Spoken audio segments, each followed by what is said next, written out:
Mengawali video ini, saya ingin mengajak Anda untuk berandai-andai. Seandainya umur kita diberi jatah umur 80 tahun, lalu kita itu sejak umur 20 sampai 70 tahun, punya kebiasaan tidur 8 jam sehari, scrolling di medsos 4 jam sehari, layeh-layeh malas gerak 2 jam sehari, nongkrong ngobrol 3 jam sehari. Maka sampai dengan umur 70 tahun, kalau itu diakumulasi itu kita dapat angka berapa sih? Ternyata dari hitungan saya ya, mohon maaf kalau salah, silahkan Anda hitung sendiri. Kalau kita tidur 8 jam sehari, maka totalnya itu 20 tahun. Scrolling di medsos 4 jam itu kalau dikalikan 4 jam ini diakumulasi, maka totalnya 10 tahun. Layeh-layeh malas gerak yang 2 jam sehari ini kalau dihitung itu 5 tahun jadinya. Nongkrong 3 jam ngobrol hai itu jadi 7,5 tahun. Sehingga kalau di total itu berapa tuh? 20 tambah 10 tambah. Sehingga kita akhirnya merenung sebetulnya seberapa besar yang sudah kita lakukan betul-betul untuk membuat hidup kita lebih baik. Boleh saja Anda melakukan ini kalau hidup Anda itu sekarang sudah enak, sudah nyaman.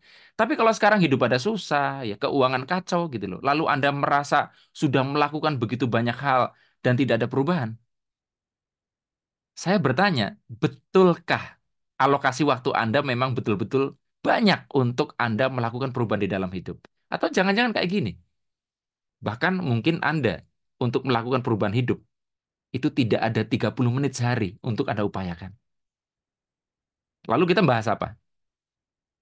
Saksikan video kali ini sampai selesai. Dasarnya manusia itu seperti ini, gitu ya. Sebaik-baiknya orang ada potensi jahat dalam dirinya yang belum terstimulasi. Sejahat-jahatnya orang ada kebaikan di dalam dirinya. Yang ini kalau kita sentuh terus ini mau besar.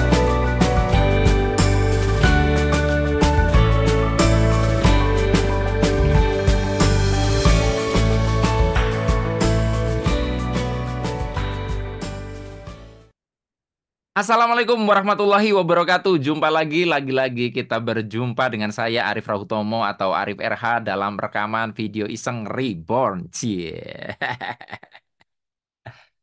Ya, prolog kali ini rada-rada gimana gitu ya. Baru saja buka video ngeplay langsung dikasih data. Hah? Hah? Hah? 20 tahun? Hah? 7,5 tahun gitu loh. Baru mulai sudah disuruh mikir, suruh mengevaluasi. Nah, supaya lebih jelas kenapa saya membuat prolog begitu, tema apa yang akan kita bahas? Saya akan bicarakan tentang modal utama untuk memperbaiki hidup. Ya, modal utama untuk memperbaiki hidup. Sebetulnya kalau kita bicara tentang modal utama ya, ya setiap orang punya asumsinya sendiri-sendiri. Bisa saja nanti yang saya bahas ini itu Anda nggak setuju. Tapi ya ini sebagai bahan renungan aja buat Anda. Sebetulnya modal utama kita dalam hidup ini adalah apa sih? Kalau menurut saya modal utamanya adalah waktu. Waktu. Itu yang dibagi adil merata. Modal berupa fisik belum tentu kita diberikan kekuatan yang sama. Modal ketampanan belum tentu ketampanan kita sama. Modal kecantikan belum tentu sama. Ya, kemudian modal kelengkapan tubuh mungkin ada yang maaf dilahirkan dengan kondisi organ tubuh tidak lengkap. Apalagi modal uang dan seterusnya. Nah, jadi kalau kita renungkan baik-baik sebetulnya waktu adalah modal yang diberikan sejak kita lahir. Nah, persoalannya adalah apa relevansinya dengan perubahan hidup? Dan misalkan Anda yang sampai per hari ini umurnya sudah 50 tahun lebih, udah 40 tahun lebih, kok Anda masih sulit aja hidup ya. Sulit itu bisa macam-macam ya. Dan salah satu yang sering dikeluhkan adalah sulit keuangan. Nah, pertanyaannya adalah kenapa orang itu dikasih jatah modal waktu yang sama, tapi kok orang itu bisa eh, perjalanan hidupnya itu bisa beda-beda gitu loh. Dan kenapa ada yang hidupnya berhasil, ada yang mapan, ada yang tidak, itu kenapa gitu loh. Baik ya, teman-teman kita akan bahas melalui oret-oretan kali ini seperti biasa. Sebentar. Mana. Microsoft Whiteboard. Share. Share. Ya. Baik, jadi kan setiap orang sebetulnya punya waktu ya. Waktu 24 jam per hari. Kita nggak bicara waktu hidup ya, karena namanya waktu hidup kita belum tentu sama. Umurnya orang bisa beda-beda. Tapi dalam sehari kan punya waktu itu lah. Nah, pertanyaannya kan sebetulnya, kalau misalkan kita ingin memperbaiki hidup ya, eh, memperbaiki hidup, ya misalkan Anda ingin hidup Anda lebih baik, yang sekarang kebingungan nggak punya rumah, Anda bisa beli rumah, yang punya anak istri bisa nafkahi, ya gitulah ya, yang belum bisa nafkahi jadi bisa nafkahi dengan baik dan seterusnya, bisa lebih layak, itu memperbaiki hidup. Pertanyaannya adalah seberapa Anda alokasikan waktu dari 24 jam ini? Karena jelas waktu Anda untuk mengupayakan itu akan dikurangi waktu tidur. Kalau tidur Anda 8 jam ya berarti tinggal berapa tuh dikurangi itu? Tinggal 16 ya, betul nggak? 16, 8 kali 3 kan 24, tinggal 16 jam. Nah pertanyaannya berapa jam dari 16 jam itu Anda gunakan ke sini? Nah untuk memperbaiki hidup tuh apa aja sih sebetulnya yang dilakukan? Ya pertama adalah belajar. Lalu mempraktekkan apa yang sudah dipelajari. Oke ya. Nah pertanyaannya berapa banyak Anda belajar dan berapa banyak Anda praktek? Misalkan Anda sekarang menjalani sebuah pekerjaan ya saat ini sih hitungannya Anda hanya untuk bertahan hidup ya. Pokoknya yang penting bisa makan dulu Pak gitu loh. Tapi kan Anda tidak mau gitu terus ya. Tidak mau gitu terus dan Anda kepengen ada peningkatan. Nah, maka pertanyaannya adalah seberapa Anda meluangkan waktu Anda untuk belajar terkait dengan gimana caranya meningkatkan pendapatan Anda. Ya, bisa belajar tentang mindset, bisa belajar tentang hal yang teknis, bisa belajar tentang non teknis, bisa belajar tentang misalkan jalan-jalan yang memungkinkan Anda untuk mendapatkan penghasilan tambahan atau meningkatkan skill supaya Anda bisa mungkin resign lalu masuk ke kerjaan yang bayarannya lebih tinggi dan sebagainya. Anda luangkan ini enggak? Contohnya misalkan yang saya bolak-balik bilang, kalau seandainya saja Anda sekarang itu yang tadinya nggak bisa bahasa Inggris jadi mahir sekali berbahasa Inggris, kira-kira kalau Anda cari kerjaan lain, Anda dibayar lebih mahal nggak? Misalkan katakanlah iya, pertanyaannya, Anda itu meluangkan waktu berapa menit sehari, berapa jam sehari untuk belajar bahasa Inggris? Lalu dipraktekkan, karena kalau cuma belajar Anda nggak akan bisa. Berapa waktunya? Oke ya. Nah, di sini kalau misalkan Anda punya waktu yang cukup, ya, maka Anda punya sebuah modal utama untuk memperbaiki hidup ini kan, untuk meningkatkan taraf hidup Anda. Tapi pertanyaannya, kenapa kadang akhirnya tidak sesederhana ini? Kenapa jadi apa ya? Jadi sulit. Bahkan kayak kalau boleh dibilang kayak masuk sebuah jebakan dan Anda tuh sulit sekali keluar. Buktinya kalau dibilang gampang, nyatanya banyak banget kan orang yang per hari ini masih boro-boro mapan, malah kebelit utang banyak sekali. Nah, dari mana sebetulnya? Nah, itu karena gini, saya andu aja biar nggak susah ngapusnya. Saya lupa ngapusnya, bolak-balik belajar ini lupa terus ngapusnya. Pas lagi ngeplay gini lupa. Jadi kita bagi zona waktu hidup seseorang ya.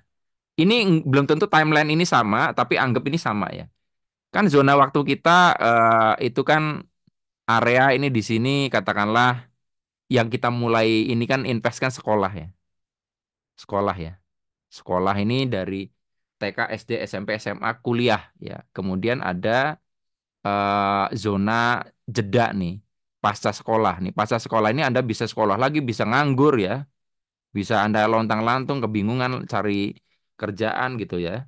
Terus di sini ada masa Anda nikah ya, kawin. Lalu di sini punya anak, buat Anda yang punya anak, yang memutuskan tidak punya anak ya nggak apa-apa ya, punya anak ya. Sini sih sudah sudah masa tua ya. Tua itu bisa pensiun atau apapun lah. Nah, oke ya, Anda yang nggak memutuskan kawin ya terserah ya. Ini pada umumnya orang. Nah, kalau diperhatikan sebetulnya kita mulai ngalamin kesulitan hidup pada umumnya di mana? Di sini kan. Ini kan. Nih, sulit Anda tuh di zona Anda sudah kawin, Anda kesulitan menafkahi, Anda susah nggak punya rumah, Anda bayar kontrakan, bayar pengeluaran, iya kan, untuk menafkahi anak istri, terus Anda punya anak lebih-lebih di sini, ada beban tanggungan yang harus Anda tanggung jawab. Ini belum lagi kalau misalkan Anda di sini adalah seorang sandwich generation yang harus membiayai anak-anak dari orang tua Anda gitu loh. Ya, dan seterusnya. Kan mulai di sini nih. Nah, sebetulnya berarti kan kalau seandainya saja ya, orang itu seandainya saja orang itu sebelum kawin dia sudah mapan, maka ke sini nggak ada masalah kan? Oke? Kalau misalkan Anda sebelum nikah tuh punya penghasilan 100 juta sebulan. Sepertinya sih masalah keuangan lah. Kita nggak bilang masalah yang lain. Kalau masalah itu selalu ada ya, bisa masalah Anda cekcok dengan istri itu dinamika hidup. Tapi yang saya maksud di sini yang umumnya dikeluhkan adalah persoalan keuangan. Maka kalau Anda di sini punya 100 juta sebulan, kan sebenarnya ini nggak ada masalah nih. Saya kira segitu udah cukup lah. Oke? Nah, yang jadi kasus adalah Anda menikah tuh posisi itu sebetulnya belum mapan-mapan amat. Jadi titik awal orang masuk ke zona penderitaan hidup kan di sini. Anda tuh belum mapan-mapan amat masuk ke sini. Oke, berarti kesempatan Anda sekarang untuk punya waktu sehingga Anda bisa investasi tadi waktu, invest waktu untuk apa menaikkan taraf hidup, invest waktu tadi. Kan Anda waktu bujangan punya kemampuan mengalokasikan waktu yang banyak dong karena belum ada istri dan sebagainya. Nah, ketika ada kawin, Anda sudah terkurangi dengan ngurusin istri. Karena istri itu tetap butuh diperhatikan, butuh waktu kita, butuh apa ya, disayangi dan sebagainya. Butuh pergi kemana piknik berdua dan sebagainya. Sehingga em, tidak semudah itu, oke ya. Nah, berarti sebetulnya posisi waktu masih cukup ada untuk kita melakukan investasi perubahan hidup adalah di sini nih, pas kawin ini awal-awal nih. Pas belum punya anak, di sini Anda punya kesempatan untuk belajar ini itu meningkatkan penghasilan sehingga nanti menyongsong nanti Anda punya tanggung jawab di sini punya anak, itu Anda sudah tidak terlalu kaget. Nah, yang sering terjadi adalah 1 tahun setelah nikah ya, ya 2 tahun setelah nikah katakanlah paling lambat, itu kan sudah punya anak nih. Jadi 2 tahun pasca nikah itu Anda punya anak. Pertanyaannya, dari Anda belum mapan, ya ini kan asumsi ya, Anda belum mapan sampai 2 tahun, Anda punya penghasilan berapa tuh dari sini ke sini kasusnya tuh. Lalu selama 2 tahun itu tadi sebelum punya anak, berapa dalam sehari Anda belajar untuk meningkatkan kapasitas diri Anda tuh berapa waktunya, investnya? Baca buku, berapa menit sehari, berapa jam sehari? Ya, kemudian Anda belajar skill-skill yang lain, katakanlah belajar bahasa Inggris, kursus, dan sebagainya. Berapa? Nah, kasusnya adalah Anda sama sekali tidak di sini jebakannya. Selama 2 tahun waktu sisa ini, yang di mana Anda punya kesempatan, itu Anda tidak invest waktu apapun dimanapun. Anda tuh sibuk kerja untuk bertahan hidup, ya. Di sini hanya kerja dan ini survival sifatnya, kerja bertahan hidup saja dan untuk Anda urusan dengan istri. Sehingga Anda tidak invest di belajar, Anda tidak invest di apapun yang memiliki peluang Anda untuk memperbaiki taraf hidup Anda. Jadi akhirnya, ya betul-betul nggak ada persiapan sama sekali ke sini. Nah, setelah Anda punya anak lebih-lebih, Anda punya anak 3 misalnya. Setiap tahun satu, kebayang nggak? Mulai banyak pengeluaran di sini. Nah, jebakan yang pusingnya adalah, saya udah bilang, modal utama kita untuk memperbaiki itu waktu. Semakin Anda tidak punya waktu, semakin Anda tidak bisa punya kesempatan untuk memperbaiki hidup. Misalkan katakanlah gini, nonton video YouTube Arif RH itu em, Anda diberi peluang untuk belajar, ya, untuk mengubah hidup. Nah, kalau misalkan Anda saking sibuknya ngurus anak, saking sibuknya ngurus istri, belum lagi Anda harus kerja kantoran dari pagi sampai malam, katakanlah, pulang malam. Ya, malam sudah eh, dengan anak-anak. Anda bahkan nggak sempat nonton YouTube Arif RH. Kalaupun nonton, Anda tidak dengan kualitas pemahaman terbaik. Jadi ini kayak lingkaran setan. Untuk bisa memperbaiki hidup, punya penghasilan lebih banyak, Anda harus belajar. Sementara untuk belajar butuh waktu dan Anda nggak punya waktu. Pak, punya waktu, katakanlah misalnya. Tenaga Anda sudah sisa, sementara untuk belajar itu membutuhkan stamina yang supaya Anda bisa memahami materi itu kan harus dalam kondisi prima. Anda sudah sisa tenaga, lalu nonton YouTube Arif RH, wah, sudah cuman lewat aja boro-boro masuk ke dalam bawah sadar Anda. Jadi di sini saya lihat akhirnya itu kejebak seumur hidupnya di sini. Sudah tidak ada waktu lagi. Alasannya Anda akan semakin banyak tidak ada waktu tidak. Dan misal katakanlah Ada beberapa kursus pelatihan yang memungkinkan Anda untuk bisa meningkatkan skill dan itu butuh duit. Yang tadinya Anda di sini ada duit longgar, sudah duitnya untuk istri. Ya, kalau misalkan kita anggap Anda punya waktu nggak punya tapi punya duit, ya, punya duit, duit. Di sini ya Anda tidak udah habis untuk ngurusin istri Anda. Duit Anda di sini udah dialokasikan untuk anak-anak Anda. Tambah nggak punya duit. Makanya saya bilang bulat sekali. Aduh Mas, saya tuh pengen banget ikut kelas Mas Arif, misalkan. Tapi saya nggak ada waktu. Nah, setelah itu ngeluarin lagi Mas, saya tuh pengen ikut tapi sekarang sudah nikah, saya bagi waktunya tambah susah. Terus kemudian apa? Udah punya anak, punya bayi, lebih susah lagi. Ditambahin lagi bukan bukan nggak ada waktu, udah nggak ada duit karena anggarannya untuk ke sana. Dan kabar buruknya kan kelas saya semakin ditunda semakin mahal. Ada beberapa orang yang dulu pernah waktu beberapa tahun silam di mana kelas vibrasi itu harganya masih 1 juta rupiah. Saya masih ingat. Orang itu nunda sampai sekarang di angka 4,5 juta. Dia semakin nggak mampu. Ya saya bilang itulah resiko menunda. Setiap kita menunda, inflasi terus berjalan. Semakin kita nggak mampu. Makanya sekarang ya teman-teman, eh ini saya close aja dulu ya. Kita buka halaman baru. Kita buka halaman baru. Sorry. Saya awali informasi ini dengan satu pertanyaan yang mungkin ada pada benak Anda. Kalau dalam diri Anda masih ada pikiran negatif, bahkan banyak sekali pikiran negatif, dan Anda kesulitan untuk berpikir positif, padahal sudah ikut banyak training, sudah banyak baca buku, sudah banyak cara yang Anda lakukan, dan masih ada banyak negatif dalam diri Anda. Mungkinkah Anda tetap bisa menghadirkan keajaiban dalam hidup Anda? Tetap bisa menghadirkan hal positif? Mungkin, bisa. Jawabannya bisa dan mungkin. Jika Anda tidak percaya atau Anda ingin tahu caranya, silahkan hadir dalam kelas online. Saya ulangi, kelas online. Sebuah kelas yang bisa Anda ikuti dari handphone Anda, dari laptop Anda. Kelas online ini akan membahas tentang bagaimana mengelola vibrasi dengan kekuatan berpikir negatif. The Hidden Power of Negative Thinking. Mengungkap rahasia-rahasia tersembunyi dari berpikir negatif. Apa saja yang akan Anda pelajari? Banyak. Salah satunya atau beberapa di antaranya, berpikir negatif untuk memicu hal yang positif. Gimana caranya? Bagaimana dengan berpikir negatif kita memicu kepekaan intuisi? Bagaimana caranya kita mengakses titik nol kesadaran dengan berpikir negatif?